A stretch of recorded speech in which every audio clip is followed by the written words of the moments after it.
Welcome to Transformative Principal, where I help you stop putting out fires and start leading. I'm your host, Jethro Jones. You can follow me on Twitter at Jethro Jones.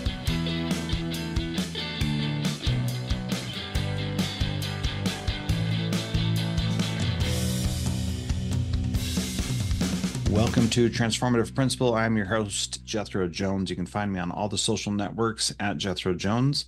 And Transformative Principal is a proud member of the B Podcast Network, and you can check out all of our shows at bpodcastnetwork.com. We got about 50 now, which is kind of crazy, and it just keeps growing, which is super exciting. Today, I'm honored to have on the program Kevin Stoller, who has been on the show a couple times before on episode 291 and episode 525. And today we are talking about the Second Class Foundation, which is a nonprofit that he is running that is doing some really cool stuff. And we're going to dive in there. Kevin, welcome, and thanks for joining Transformative Principal yet again. Jethro, it's always great to spend time with you. And you say those numbers. I can't believe how many episodes you've done. Kudos to you. I know, it's crazy. You're going to be episode, what are you? Episode six? I don't know, 670 or something like that. That's insane. As like a fellow podcaster, we just hit 200 on ours. And yeah, Yeah, you're it's coming along, man. You're doing great. So it is crazy. And it's so rewarding because I get to talk to people like you about things that we're going to talk about today. And I'm just so grateful for that. Before we get started, though, I would suggest, if you haven't yet, to click on the link in the show notes and go watch the video that's linked there on Second Class Foundation's website.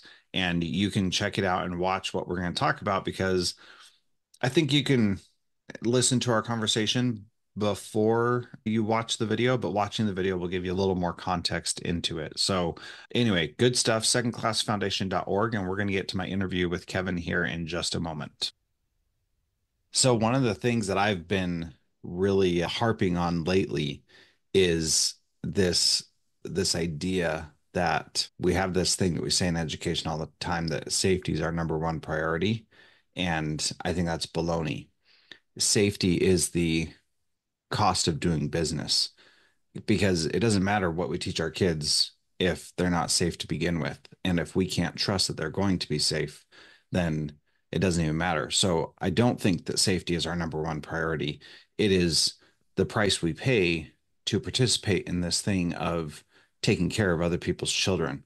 What's your response to that? We've had similar to that because, I mean, whether it was COVID, school shootings, things like that, and you always hear the superintendent and I think you and I even talked about when we were at ASA of like the number one thing that they say is keeping them awake is safety and security. And I agree with you. That's the basic. Like that is the most basic. Like if you just look at like the Maslow's hierarchy of needs, like those are the basics.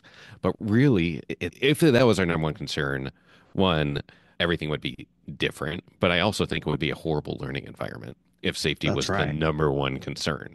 It would be all about just making sure that nobody gets hurt. There's nothing wrong. Like there's nothing like you would have like they would feel even more like prisons than they are now. Yeah. When you really start looking at that And no aspect. intellectual risk either would happen if Correct. that were the Correct. case.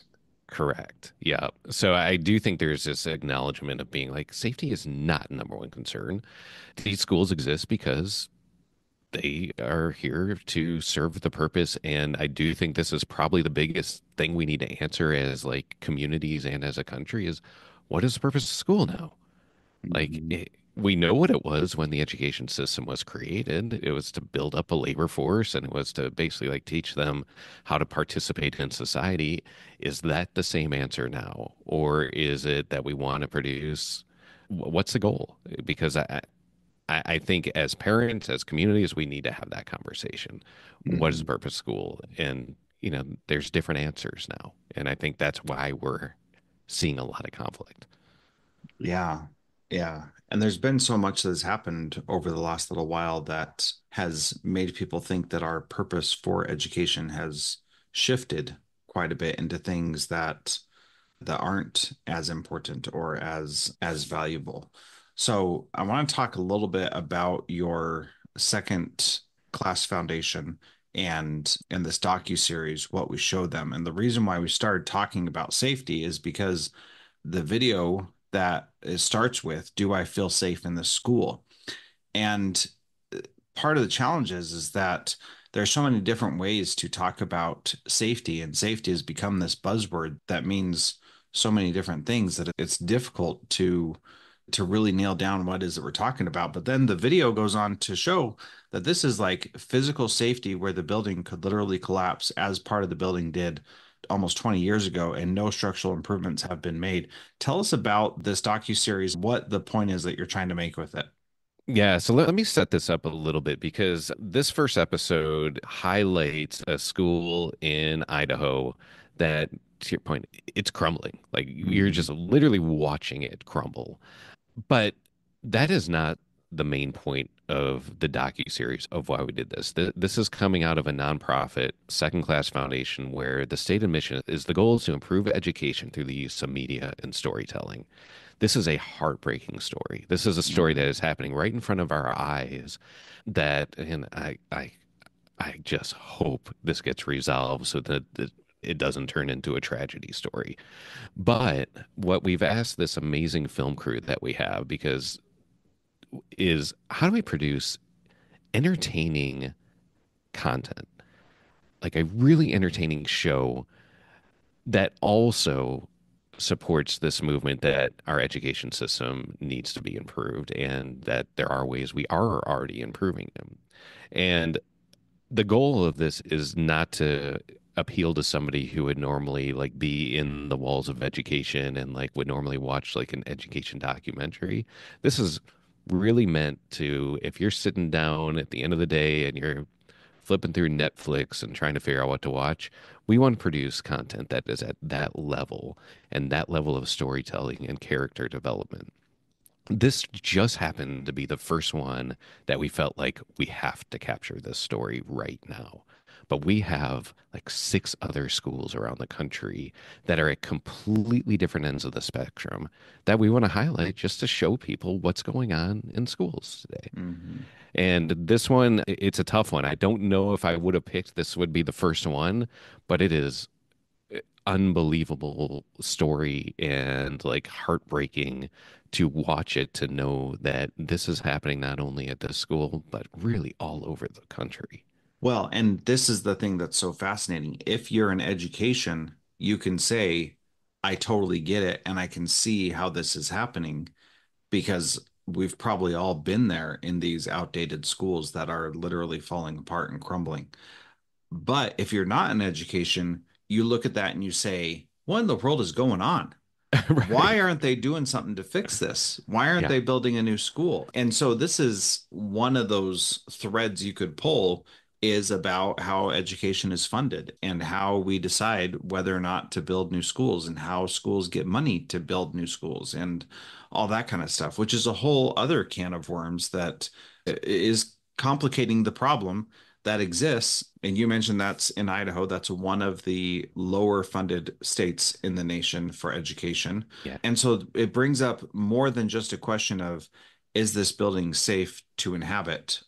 There's a lot more to it. There's a lot more to it. And as like working with the film crew and trying to tell this story, and I guess the first thing like to set this up is this series is not meant to be heartbreaking. This series is really meant to be inspirational. It's we have ones that are good like episodes that every week because we have a whole 10 episode season kind of mapped out. And there's going to be humor and there's some like really inspirational things. But when we look at it, is like every good story has kind of that hero's mission and they have this thing where you have to start with the problem. So this one sounds horrible and it is depressing and, in there, but it's the first chapter of the story. And when we go through here, you're going to see things that are transformative, that things that are really changing and going. And we hope that Valley View Elementary that we highlight here also we can document their evolution as well. So, but it lands on, if I come back to this episode in particular, is it brings up a very deep complex situation here where it is really easy to say, well, come on, why didn't you guys just pass the bond so you guys can build a new school? And this is where the complexity gets in. And as the film crew and I were talking, we're like, this is not about the community. This is not about tearing apart the community and saying like and blaming other people in there. They passed. 54% voted to fund a new school. So this is not about a local community not wanting to support it. 54% in any other election in any part of the country is typically considered like a runaway victory. In Idaho, there is a law that you have to have 66.7% to approve it. And that's just not realistic in this day and age to get really that type of approval on anything. So I gave a lot of credit to the administration of this school is that yes, they want to solve their problem, but they also want to solve the problem, the wider problem. And in this case, it's a state law at Idaho that Hmm. they're trying to switch. Yeah. Yeah, it's really fascinating because different states have different laws around education, which is the beauty of how our country was set up, is that you can recognize that Idaho may need a different approach to education than New York does. And that's beneficial until it's not, right? And especially as we are now preparing students for a global workforce, there are some things where it's like, oh, maybe we should rethink how some of these things are done and have some different ideas about that. What are some of your thoughts about how that problem specifically could be solved? Yeah, for us, this is more about like showing people what's going on. I mean, Hmm. really, that even the name of it, what we show them. I mean, this is really to prompt these community discussions. I 100% agree with you. Like, there's the beauty in the system in the United States is that we have 50 experiments going on, Hmm. right? Like we have 50 different very unique cultures and desires and needs. And I think it's one of the coolest things that we have is that we can actually look at different systems and say, hey, what are they doing over there? Oh, that's really interesting. Like, is there something that we should be taking from there? Or should we learn and be like, oh, they did that and that did not work. So now we don't have to do it versus having one big experiment and saying like this is our one shot. We have to get everyone 100% on the same page together. So yeah, I agree with you. I always look at that. I live in Arizona now, which is very different from where I grew up in the Hmm. Midwest of Chicago and time in Ohio. Arizona, when I came out here, I'm like, what is going on? I don't understand how the schools operate here. Like it is all open enrollment. It's a very mature charter school state. The money follows the kid everywhere they go. Hmm. And I would say there's a lot of pros from this system, and there's a lot of things that like that they couldn't that happened that I don't know if they intended to. But I totally agree. Like, we want to be able to spotlight this and be able to show what's going on around the country, not with the idea of we know what's right, but we really need to prompt this discussion. A lot of people have only been in school when they were kids, or Hmm. if their parents maybe just limited of just like things. And it is completely changed. There are Yeah. so many things that are different, and it should be different. I mean, we don't want it to be exactly the same, right? Right. Yeah. And that is, like I said, the beauty of our system is that it doesn't have to be the same from New York to California. There can be local communities saying this is what we really need. So let's talk about the rest of this docu-series. What are the other episodes that you're going to highlight?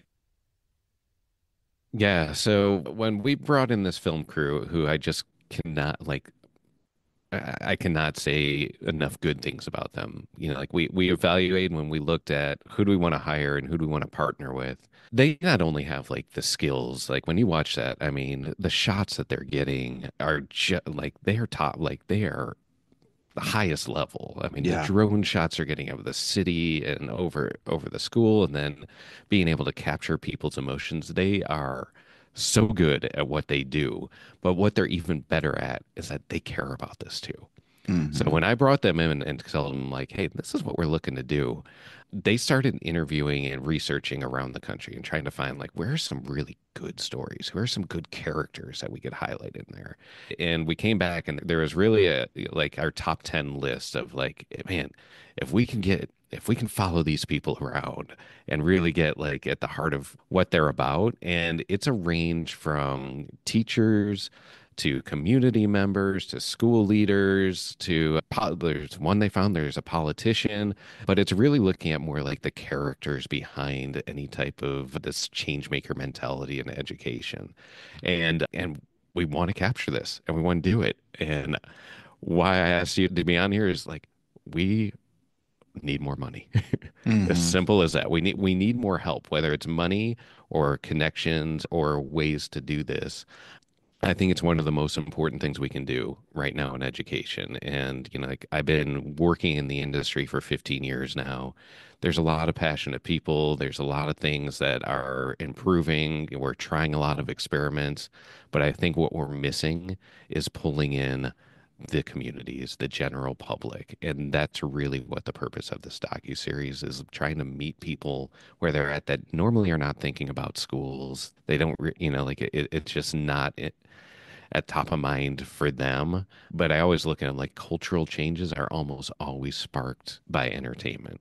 I mean, if you Hmm. look at what Al Gore did with his documentary, that completely changed the trajectory of how climate change was viewed. You look at even like Will and Grace and what the perceptions of the GLBT community, like when that series started versus when it ran its course. And I'm not saying that was the only determinant, but entertainment matters, even as more on the fun side of like Chip and Joanna Gaines with their Fixer Upper TV show.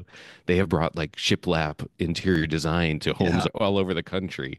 And that's really the focus of this. How do we do this in an entertaining way? Because right now, the way schools are perceived in the public, whether it's in the media, it's typically in a negative fashion. It's typically Hmm. knocking the teacher's profession or talking about tragedies of school shootings or burning books or school board fights.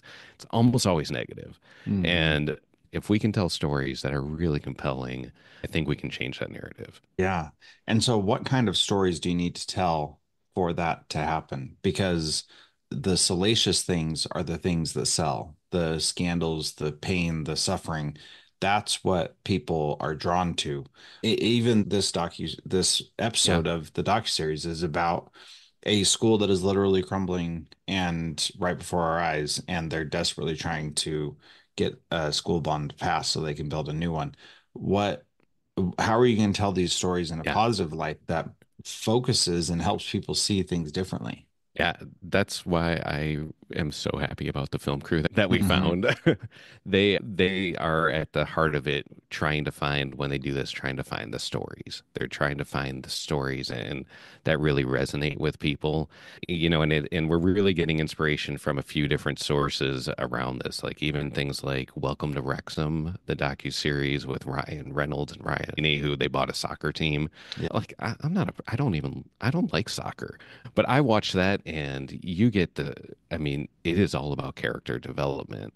And in the same line too, one of the inspirations, I'm assuming you've seen it, but I shouldn't make the assumption of the documentary Most Likely to Succeed that Hmm. made its rounds back around, Yep.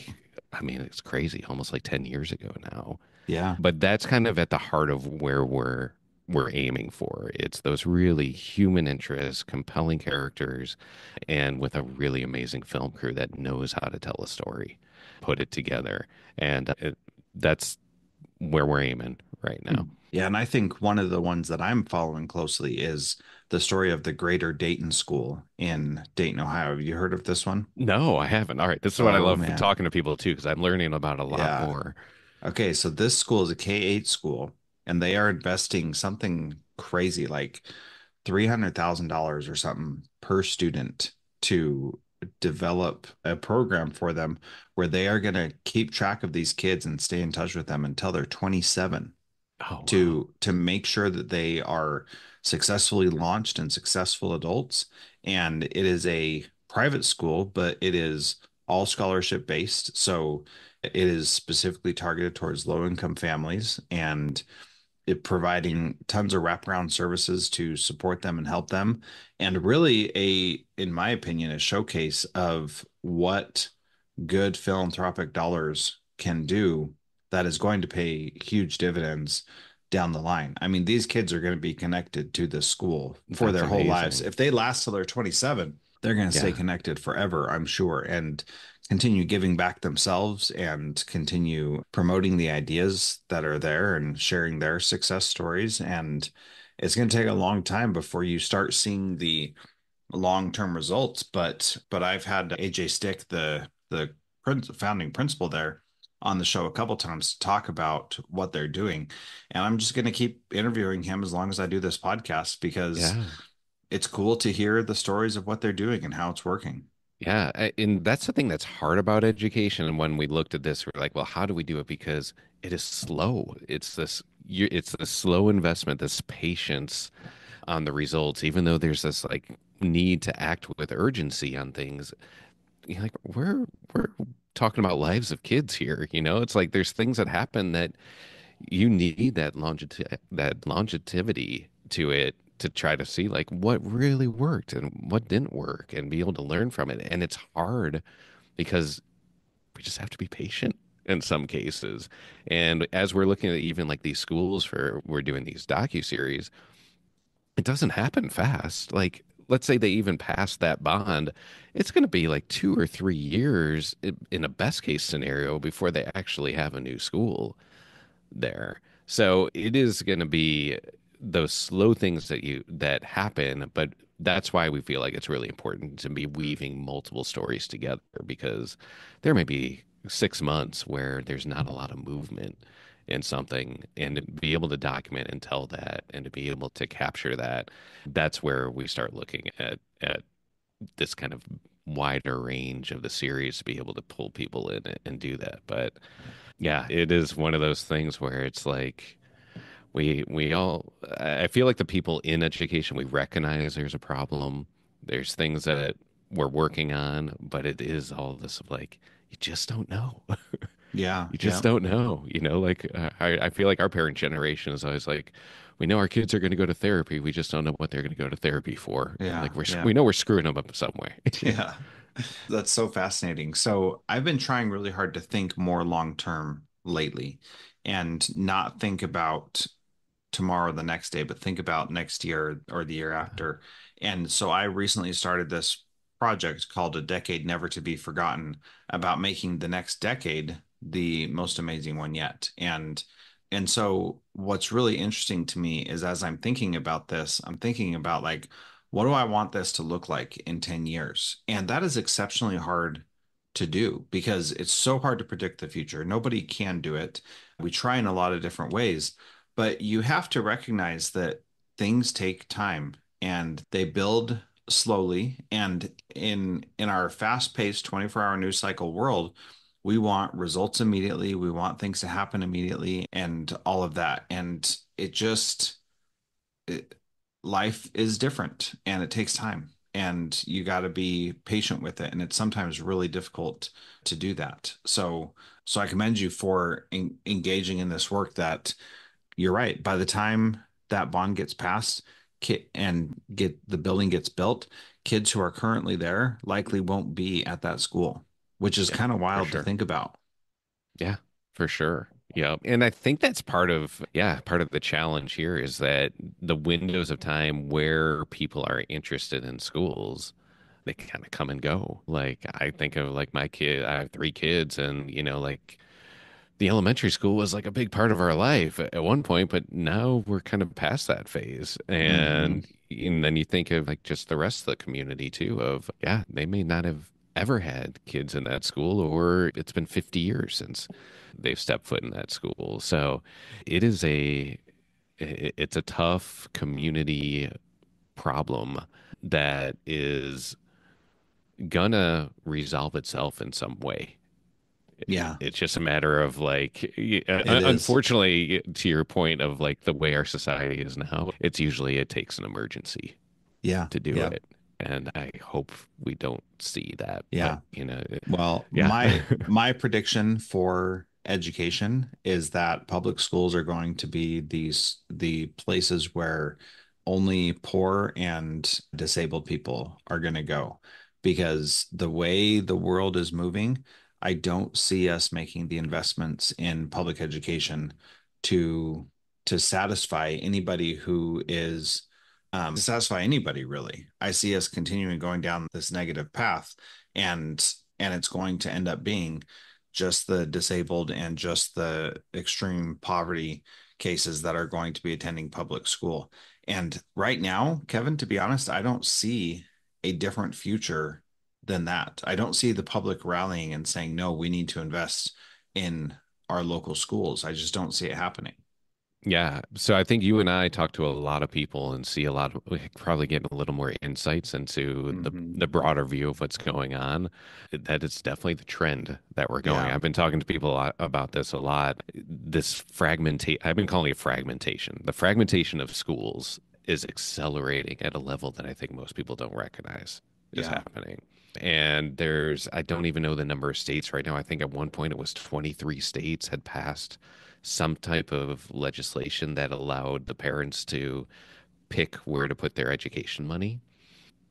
And so like vastly going to accelerate this of saying, well, okay, well, maybe I want to do a charter school. Maybe I want to do private school. Maybe I want to do a micro school. Maybe I want to do some type of homeschooling option.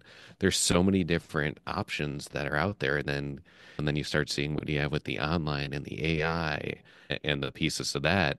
It is happening pretty fast. Like in my district right now in Arizona, we're in an election cycle, and the school board discussion is that only 54% of the kids that could go to the public Hmm. district are going to the public district. Yeah. Yeah. Like that's significant. It used to always be like, yeah, maybe there'd be like 10, 20% going to private or charter Yeah. school. Like Yeah. that's a For, big right deal. now, yeah, only 54% are doing that. So you are 100% right. That is the direction we are going. Yeah. And I don't personally think that that is as bad a thing as most educators think that it is. And what we have to do is we have to be prepared for that and make plans accordingly. And so a lot of districts are going through major budget cuts and shortfalls after COVID, where we were propping up these old systems that aren't working for everybody anymore. And this afternoon on the podcast, I'm interviewing someone who helps people start their own schools, as especially micro schools. And Mhm. like this is becoming a different path, and it's not Yep. necessarily bad, but it is Correct. definitely different. And Yep. there are a lot of things that are really beneficial for different types of people who could benefit from a different type of approach. And our folly as educators, I say that we as educators, as a group of people, not necessarily me and you, but our folly as educators is thinking that it's not going to change and that we can just continue doing business as usual. And that is absolutely not the case. Yeah. And we need Yeah. to make better choices around how we're going to manage it and deal with it. Yeah, yeah. So on my podcast, I've had this discussion a lot too of like people want to think about like what does school look like in the future? What's it going to look like in 20, 30, 50 years? Mm. So I had two different futurists come on and they both actually said the same thing like independently. They said when they're looking to try to figure out what it is in the future, they typically look at a much shorter time frame, like 3 to 5 years and say, Hmm. what do we know with almost 100% certainty will not change? Yeah. And that's just stuck with me as I've been thinking about this of like, okay, like what are those things, right? Like we know there's gonna be kids, right? Yeah. We know that most parents don't want their kids with them all the time in there. So even the homeschool movement, there it's not the way I feel like some people feel homeschool is. There's a lot of social components to There that is. and Yep. interacting with other kids their age or other adults and how to do that. So you start looking back like, see, and maybe this isn't everyone, but I would say the vast majority, if I'm going to predict, still want social interactions for Yeah. their kids in there. And then beyond that, it starts getting it's hard to say what we know for certain. Yeah. I would say the school system's still going to exist, but I do think it's going to be very different, and they're either going to have to adopt or it's going to become kind of more of like the way you explained it, almost like just this Yeah. this, yeah, I don't even want to put words to it because Yeah. Well, I think it's a reality that we need to be prepared for mentally at the very least.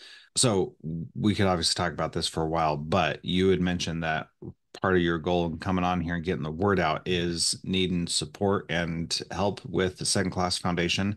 How can people get involved and support your work?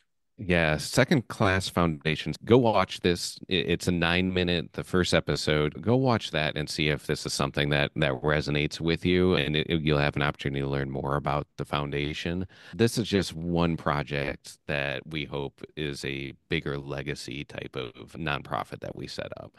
But we need a lot of help. We need people who are passionate about this. We have some additional board seats. We know what it costs to do this, and probably the biggest or just as much of the cost is in the distribution of getting it in front of people's eyes. We flat out have run out of money. We've self-funded to get this started, but was always with the intent, let's find the people who care about this so that we can fund the rest of the things that we want to work on here. But that's where we're at. I'm a business guy. I don't know anything about a nonprofit. So I'm trying to build a really good team around me. And that's what we're in the process of doing right now. Very good. Well, that is secondclassfoundation.org. There's a link to that in the show notes. There's a little tab up at the top that says Get Involved. I encourage you to click that and go submit something. And even if you think, oh, I don't know that I can contribute anything, it doesn't have to be about money. It could be about volunteering. It could be connections. It could be all kinds of things. So Exactly. every nonprofit needs people involved, and that's the most valuable resource that they have are the people that are there. So Kevin, thanks again for being part of Transformative Principal, and great having you on the show, and thanks for sharing what you're doing with Second Class Foundation. Thank you, Jethro. This episode was edited by Gage Sanderson.